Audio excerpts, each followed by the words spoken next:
cheating is becoming a huge problem in Yu-Gi-Oh! By TheCaliEffect.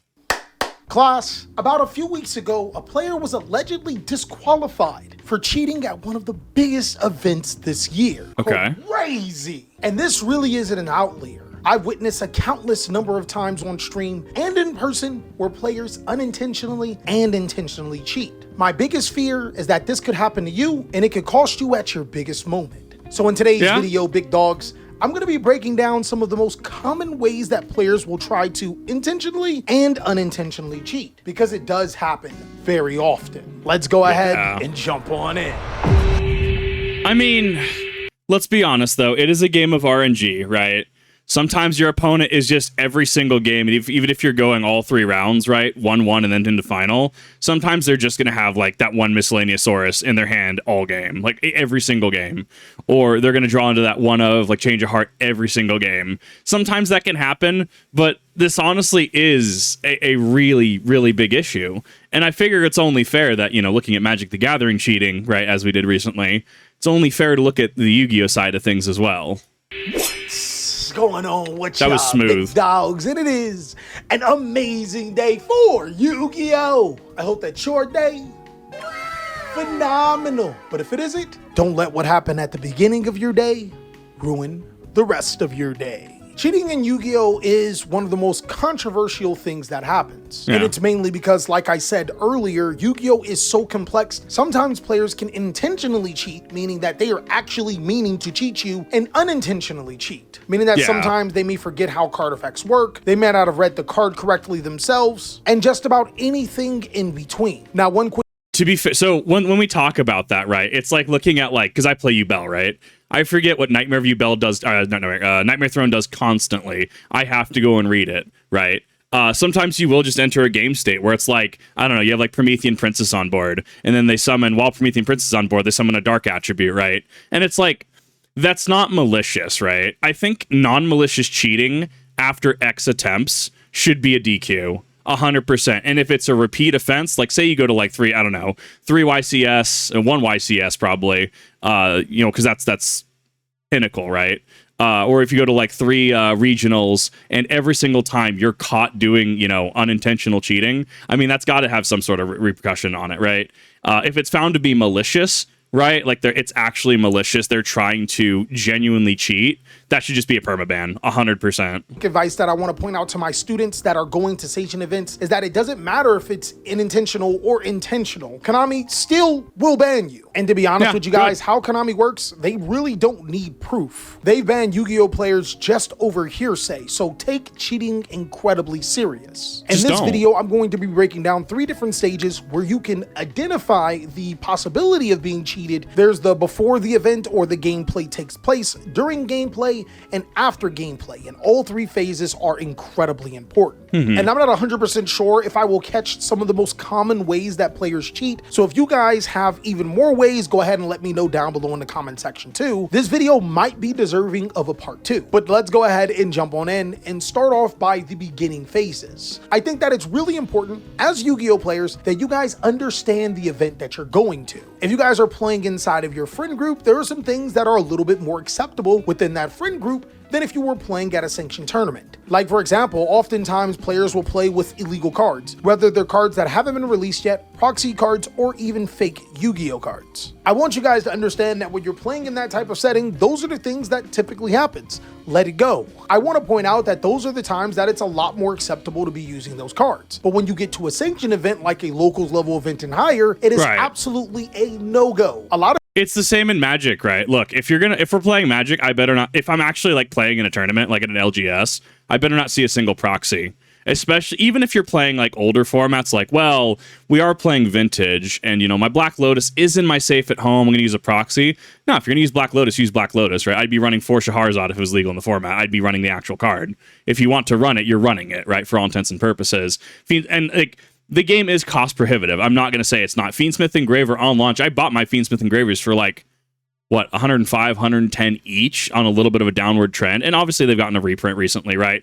But like, you are going to be playing with expensive cards. That is unfortunately just the name of the game. Once you get out of that, like, what, 3 to 6 month rotation cycle, up to a year in certain cases, like SP Little Knight, right? Then yeah, the card gets reprinted, then you have more availability on the card, unless it's some weird, like, exception.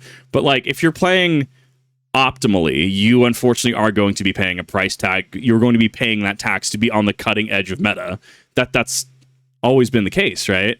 Teledad format. Dads were like, what, 300 a piece? Tour Guides from the Underworld when she came out, right? I think she might have been a little cheaper, but then Ixies came out, and then she, like, jumped. She was like, what, 200 or 300 at one point? Like, the game has always been expensive in some way, shape, or form. How it's been expensive, how polarized the costs have been, sure, have kind of shifted over the years. And at a kitchen table, dude, no one cares. No one cares if you're running this, like, Orica Slife of the Sky Dragon or Orica Dark Magician Go. No one cares, right? Reasonably. If we're actually in an official sanctioned event, including local game stores, I better not see a single proxy. That keeps it fair for everybody. People don't know this, but this is one of those things that actually could get you in trouble. Just Yes. like how at a local level event, things like slow playing are normally not enforced. And that's something that you completely cannot take to a big event like a regionals or YCS and above. And this part is so important because it goes both ways. While you should understand the rules that are happening, you also need to be mindful of the rules that you can enforce. Trying to get your buddies disciplined for slow playing in casual Yu-Gi-Oh! Just like trying to enforce deck lists at local level events is you trying just a little too hard. It's not something that So there are certain situations, though, where calling an opponent is going to be relevant. If you imperm the center column and they drop their spell card in the imperm column, call them on it. Well, you're really going to imperm me? Literally had this happen to me. Yeah, I'm going to call it. You literally had 4 other spell and trap card zones to put this in, but you chose center, which was literally the imperm column. Like, our columns were clear, right? Slow playing is a weird one because sometimes, like Yubel just takes forever to set up, right? Look, I'm playing my own strategy game. I'm playing my own simulator game, trying to set up Yubel, going from one side of the deck to the other side of the deck to the Unchained archetype into the Fiendsmith archetype, climbing into, like, Aerial Eater, right? It's an actual process to get things set up, and there's a reasonable expectation of play, right? I mean, if your opponent is constantly, like, checking what effects do, depending on how, like, sometimes they could just be like, okay, I might have game on board. They're doing the thing with their finger where they're pointing different zones and they're having to read each of your cards a few different times or ask you for clarification. Like, that's reasonable. Like, if they're intentionally, like, slowly dropping things and it's repeated, then you take things like that into consideration. Unfortunately, and this is the issue I run into, where because I'll get my plays done as fast as possible, but common courtesy dictates I also give my opponent time to think should they need time to think. That's just how courtesy works, right?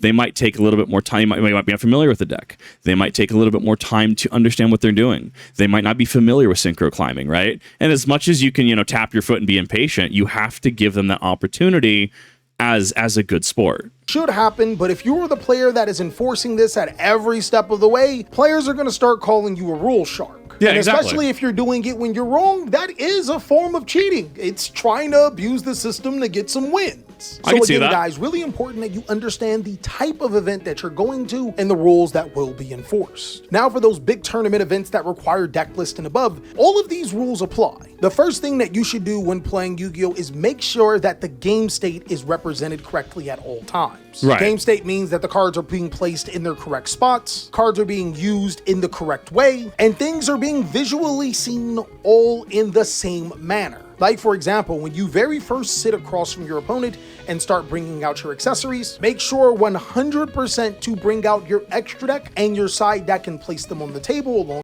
Actually, I didn't know about the side deck. Usually I keep it in my deck box. Most people keep it in their deck box. But that's the thing. If this cuts down on cheating, that is a minimalistic enough change that you can do to your everyday setup, and it's good practice even at a locals level, right? Even at a kitchen table setting, right? Like, it's good enough practice that it builds those good habits. Because yeah, I keep it in my deck box. Hey, if that's technically not correct, I'll eat that L. That's perfectly fine, right? I will adjust to make sure everyone has a fair game state. side of your main deck. You won't believe how many Yu-Gi-Oh players actually cheat by having extra cards inside of their deck box. I can't do that, It is completely illegal for these type of events. Now, some players may only bring their main deck outside of their deck box, and that's perfectly fine if they tell you the contents of their extra deck and their side deck are in the deck box. This is called declaring. And if you guys are suspicious, you can count the number of cards in your opponent's extra deck and side deck face down. You can ask politely by like, hey, how many cards in extra deck and side deck, and then ask to count them face down. Now it's that would technically be public information. Yeah, it's like cards in hand, right? You're not asking what's in their hand, right? Like they're not going to tell you they have, I don't know, Card of Sanctity, Pot of Greed, whatever, right? Going dual monsters route, right? They're not going to tell you they have a branded fusion in hand, right? But they're going to be like, I have 6 cards in hand, right? And you can visibly see, especially if they fan them out a little bit, they're, 6 cards in hand. Okay, cool, right? Like, common courtesy declaration. You're like, the extra deck's looking a little beefy, right? And then cards in extra deck, right? And they'll probably fan it out, and then, they'll just say 15. You count it out 15, right? Like, and that's the thing is, like, if there's a concern, absolutely call that out. If it's just a thing you do every game, people are going to look at you and kind of scratch their head, right? Like, it's kind of gentleman's agreement, so to speak, where, yeah, you look at this and go, okay, yeah, this is, assuming everyone is just operating, under, in good faith, right? They're operating in good faith. They're playing the game as they're supposed to, no issue. But if there is something that is a problem, and even if you make a wrong call and you ask, right, doing it once or twice isn't going to really matter. Let's be honest, right? If it's a repeat thing, people are going to look at you and they're going to go, dude, I hate that guy. I don't want to play against this guy. He's just pretentious. He's a rule shark, right? It's about, it is a tool you have access to and that you can do, but you want to make sure you're doing it with good faith intentions. Incredibly important to be mindful and respectful to your opponent, so when you're communicating them, make sure you are in the correct manner. Now, it is 100% fine to be firm, and if you find something that goes against the rules, immediately contact the judge. But now let's get to the part that potentially got somebody banned: shuffling. Every day I'm shuffling.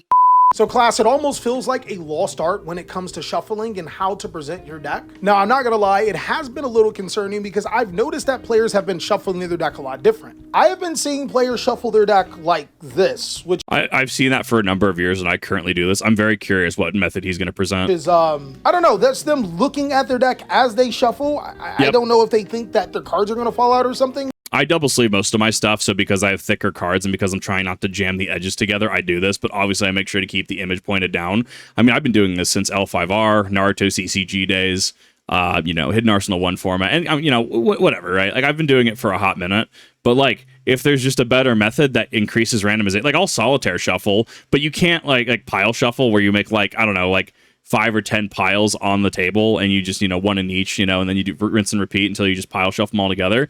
But that's time consuming. You can't do that every single time. Can you imagine being able to be like branded fusion going in, do the thing, and then you're shuffling, and it's like, okay, doing this, going back in, shuffle, right? Like you can't do that every time, and thus people will try to shortcut, which is a reasonable shortcut if they're going back in multiple times or attempting to go back in multiple times. Technically, it's like 40K, where technically you're supposed to be rolling dice every single time, but there's a shortcut rule called fast rolling, where, yeah, if you have 200 Kriegsmen fighting, a Bellicor, sure, just roll the 200 dice at once. Although technically, if you want to be technical about it, each thing does deserve its own dice roll.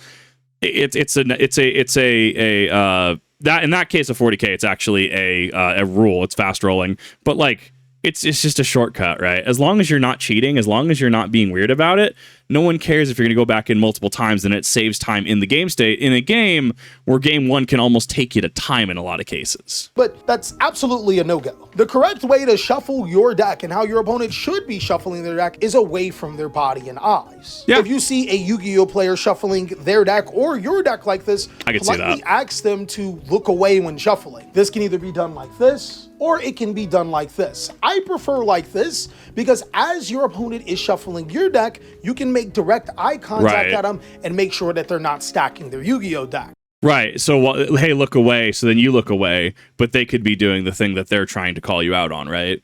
Like, this keeps it fair, right? Keep your like just literally run it like the Yu-Gi-Oh anime, right? Eyes on your opponent. You're both aggressively shuffling at each other.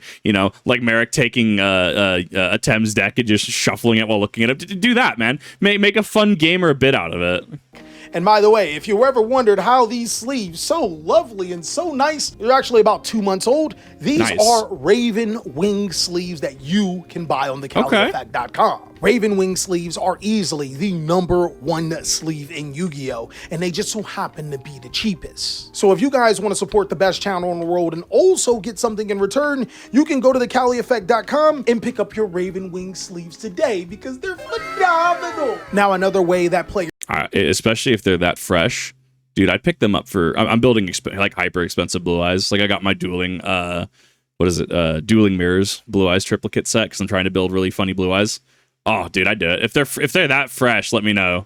Can unintentionally and intentionally cheat is not remembering mandatory Yu-Gi-Oh effects. A mandatory Yu-Gi-Oh card effect is a card effect that must happen. Take, for example, SP Little Knight's effect to return the monsters back to the side of the field after it's banished 2 cards, or one of the Mole Charmy monsters effects to shuffle cards back into your deck because you have over 6 cards than the opponent has on the field. Sometimes Yu-Gi-Oh players can intentionally forget to get an advantage, and other times Yu-Gi-Oh players just straight up forget. The downside about this is that both you and your opponent are 100% responsible for these effects. So yes, you can get in trouble for your opponent forgetting.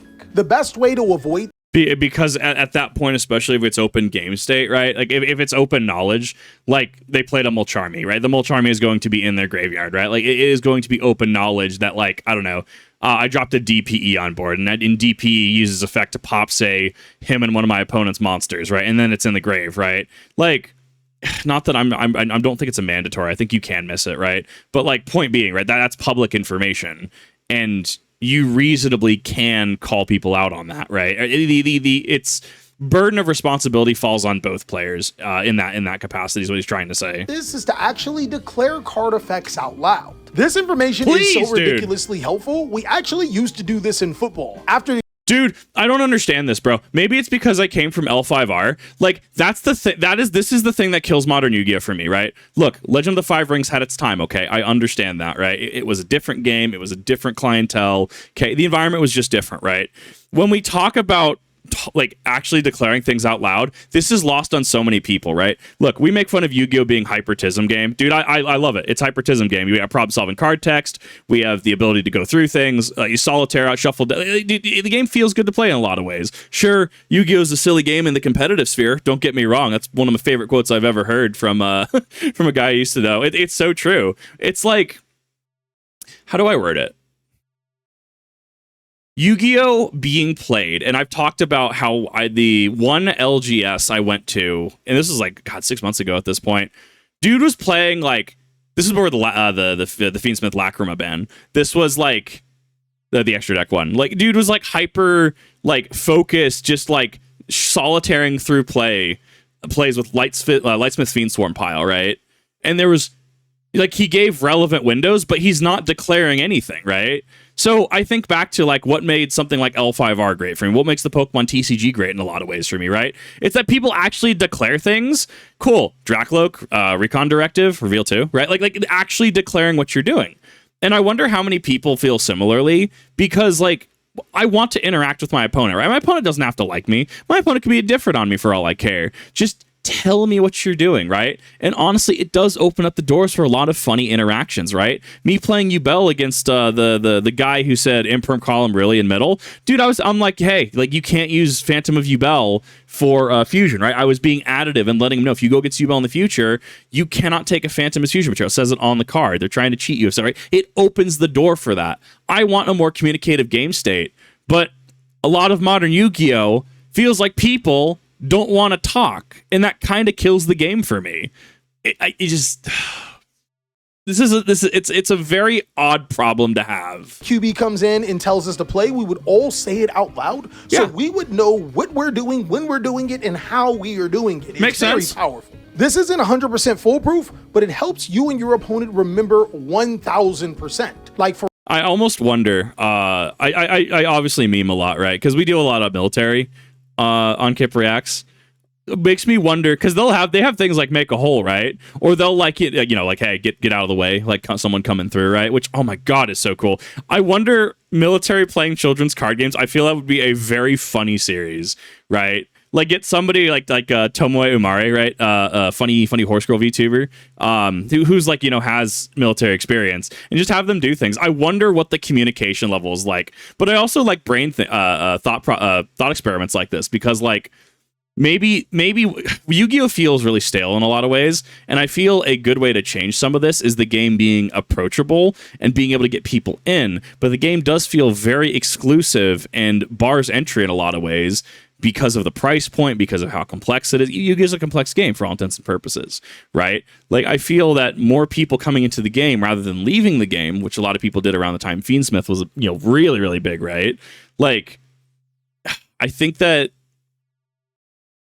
the game is just in a weird downhill slow roll, and it kind of makes me sad to see. For example, if I'm summoning Bestial Magnamut and I'm using its effect, I will declare out loud I am activating the effect of Bestial Magnamut to add a dragon monster to my hand during the end phase. And there have been times where I'm about to forget, but I remembered it, or my opponent does, because I said it out loud. I'm telling you, big dogs, it does seem a little bit goofy at first, but it's actually how we remember so much that's happening in Yu-Gi-Oh! Duel Challenge. When we're it's honestly weird to me that people don't declare effects. Actually saying with the things you're doing, it's something that clicks in your brain to be able to retain that information. So please, for the love of God, if you guys want to be better at this game, start saying what the card effects do. This also ties into another thing that a Yu-Gi-Oh! Player will do, which could also be seen as intentionally or unintentionally cheating. Sure. Lying about Yu-Gi-Oh! Effects. Now, yes. You probably think that there is no way you can unintentionally cheat by lying about Yu-Gi-Oh! Effects, but seeing that Yu-Gi-Oh! Players don't read and Yu-Gi-Oh! Card text can be confusing at times, there can be some slip-ups. This is especially true considering that different monster effects can be worded very similarly, and sometimes Yu-Gi-Oh! Card effects do change and players may not be aware of it. Erratas happen all the time. I personally disagree with erratas, especially errata in cards to get off the ban list, but that's another rant in its entirety. Like, just ban the card. Just have it be a piece of history, not dissimilar to Magic's Power 9, right? Well, why can't I play with Chaos Emperor Dragon? Because this deck was wild. Why can't I play Mass Driver, right? Well, this is why you can't play Mass Driver. And you get to learn about the game.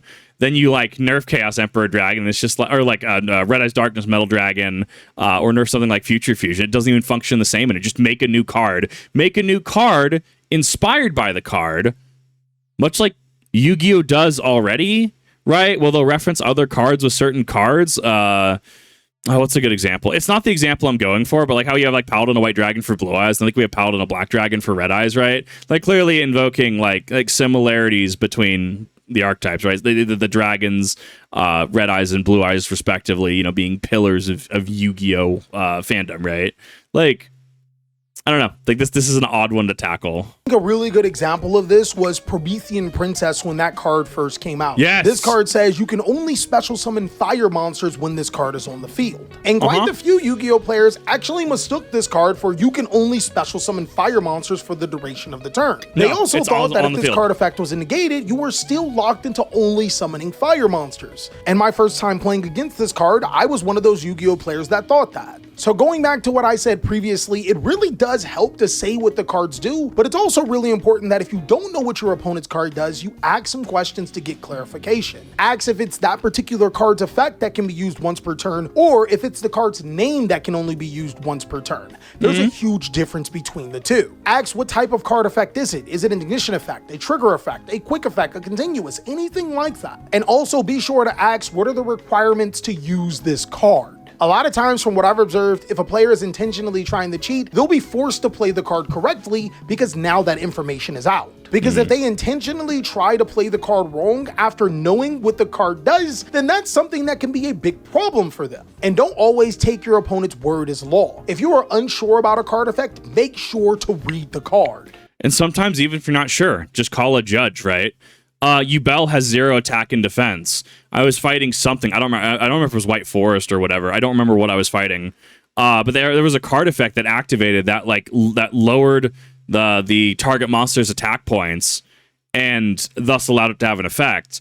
To which I'm like, but it's literally 0, right? Like 2 attack position monsters crashing into 2 relinquish crashing into each other means no one's destroyed from what I understand, right? Like there's zero attack value here. There's no attack here. So I called over a judge, and the judge was like, yeah, I mean, technically, even though it's zero, the attack is still able to technically be lowered, thus the effect is valid.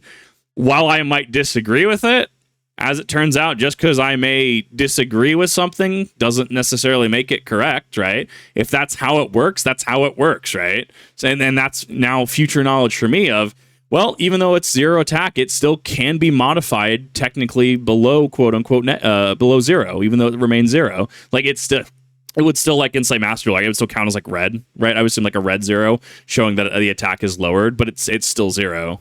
Yu-Gi-Oh players actually get a terrible rep for not reading Yu-Gi-Oh cards, but in actuality, Yu-Gi-Oh players look for the wrong things. The first things that you should look for a Yu-Gi-Oh card are those things that I just mentioned. Is it a hard once per turn, soft once per turn, what type of effect it is, and what are the requirements? From there, you go into details about the effect to be able to piece the card together. This way of reading Yu-Gi-Oh cards has helped me tremendously, especially considering that most Yu-Gi-Oh archetypes follow a certain theme. It's how the best players in the game can easily pick up on cards that they've never seen before and diagnose the card's weaknesses. But my best overall advice to you is that it is in your best interest to read cards beforehand. A lot of Yu-Gi-Oh cards will appear to you over and over again throughout a tournament, and it's pretty important that you know what those cards are beforehand so you're not taking up too much time. And speaking of time, there are players that will try to use that. Players that will try to intentionally waste time so they can win the game because they have more life points. And this is actually a pretty simple thing to work with. All you have to do is be kind but firm. First, the most important thing is that every Yu-Gi-Oh community has those type of slow players. Yeah, they do. What I do when I'm playing against a player that I think is slow playing, I ask them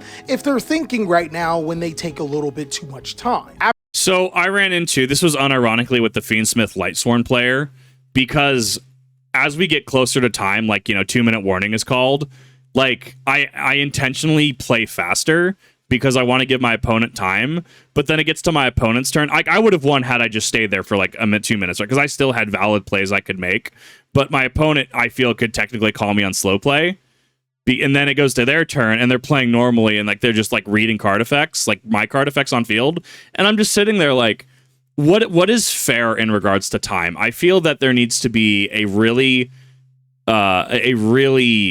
pivotal piece done by a lot of big Yu-Gi-Oh content creators in regards to what time etiquette is, right? If we have 2-minute warning and I have valid plays and I omit valid plays to try and give my opponent another turn because I literally win if I have more life points during phase, right? And then it gets to their turn and they start playing slower, but they're playing at like the normal pace. They're just reading cards and stuff.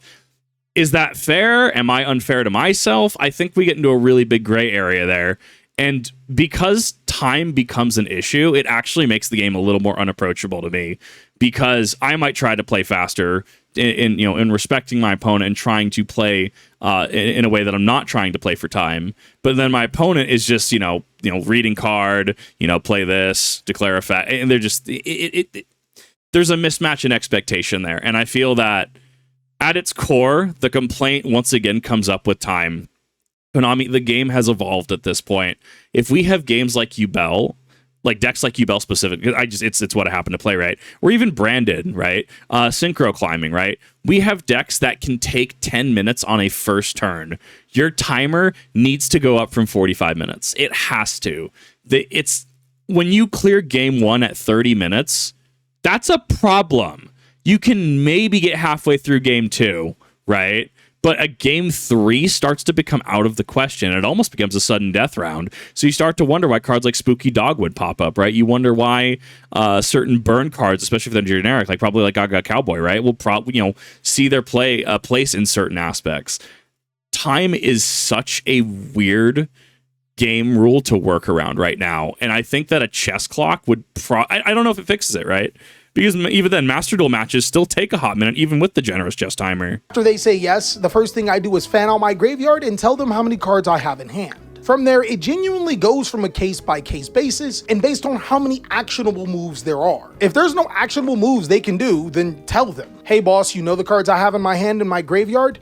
I don't think you have any actionable moves. Can we proceed to the next phase? And if they do have actionable moves, encourage them to perform an action. Hey man, I don't mean to be a bother. It's been a little bit and you haven't made an action. We got to keep this game going at a steady pace. Remember, always calm but firm, letting them know that there's a lot of options that can be made, but Yu-Gi-Oh needs to be done in the timely manner. If you have to constantly ask your opponent to remain at an even pace, then consider calling a judge this time around. Now, I want to point out that calling a judge for this particular situation is a pretty serious matter, so it's really important that you exhaust all of your resources by making the game as easy as possible for them to make the next move, and by also politely encouraging them to play at an even pace. After you've done this quite a few times, oftentimes players beside you would also even notice, so when a judge does come around, you actually have a case. I can tell you I've never had to evolve a judge for slow playing, but I have had to use this particular strategy to keep them on an even pace. And another thing to note is that for regional levels and below, if your judge staff is familiar with your area,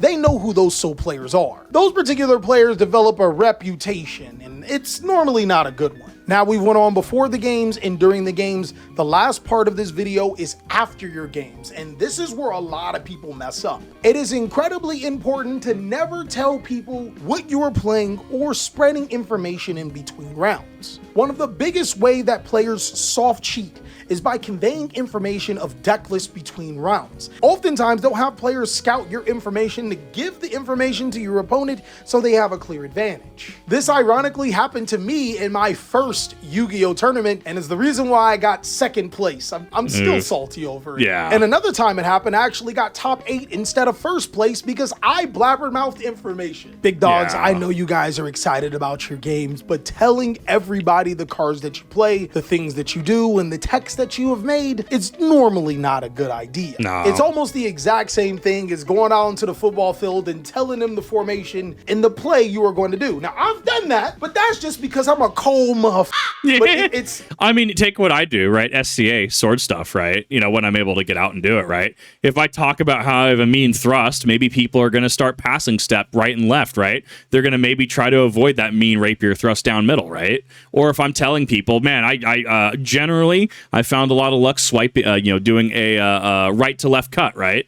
And then people go, okay, this is what he's doing. They're going to try to bait out that cut, and then they're going to try to true edge on my sword or expel me in a point that I can't actually recover, and then just go for the win, right? Like, I think this is fine with like a team. I don't know, but like if it's just random, like before the tournament, just don't talk about your techs and stuff. Talk about it maybe after you're fighting your opponent, after game 3 or whatever, like in between rounds and stuff like that. But like, this just gives open information in a tournament setting. Like, it doesn't even make it like cold and like no one wants to talk to you. Just avoid talking about your techs till after the tournament, right? Just avoid talking about how you teched in this, I don't know, like system down, right? Because machine monsters are super heavy in a meta, right? It's not normally the recommended thing you should do. And that is all that I have for today's video. Just some tips to keep you from being cheated in your Yu-Gi-Oh games. Now, personally, I'm all out of ideas for ways that players can cheat, but I know you guys are thinking of some big ones right now. And if you guys want to see a part 2 of this video, go ahead and let me know down below in the comment section. I can't wait A little bit of my video editing software opened in the middle of the screen. I'm so sorry about that. to see what you have to say. But until then, class, you already know your homework. Make sure to get those Raven Wing sleeves, and also make sure to check out these other videos so I can catch you on the next one. Sorry for the video editing thing. I'm doing these in quick succession. I totally forgot to open it, and I didn't realize I was going to open it mid-screen. Apologize about that. Dude, I have no idea why TheCaliEffect hasn't talked about more. I mean, this man's been making Yu-Gi-Oh content for a hot minute, and I've always generally loved his content. Like, he puts out good content, very thought-provoking, very insightful. A lot of good advice given out in this one. And this is honestly the Yu-Gi-Oh community that I remember, and this is the Yu-Gi-Oh community that I like to engage with. I like engaging with people who have fun with the game and who are able to talk about it and who are able to inform and help others, right? To break down barriers rather than build them, so to speak. But this was awesome. Thank you, TheCaliEffect. I'll have to see what your sleeves are like, because I'm always on the lookout for fresh new sleeves. I also double sleeve as well, so if they can handle those, honestly, very, very much a fan of that. Thank you, everyone, for watching. I really do appreciate it. Let me know your fondest Yu-Gi-Oh tournament memory. Let me know your fondest Yu-Gi-Oh tournament experience. Let me know if this is more that you'd like to see in Yu-Gi-Oh, more positivity, more forward thinking, more inclusion in regards to helping build bridges, right, rather than put up barriers. And I will see you all in the next one.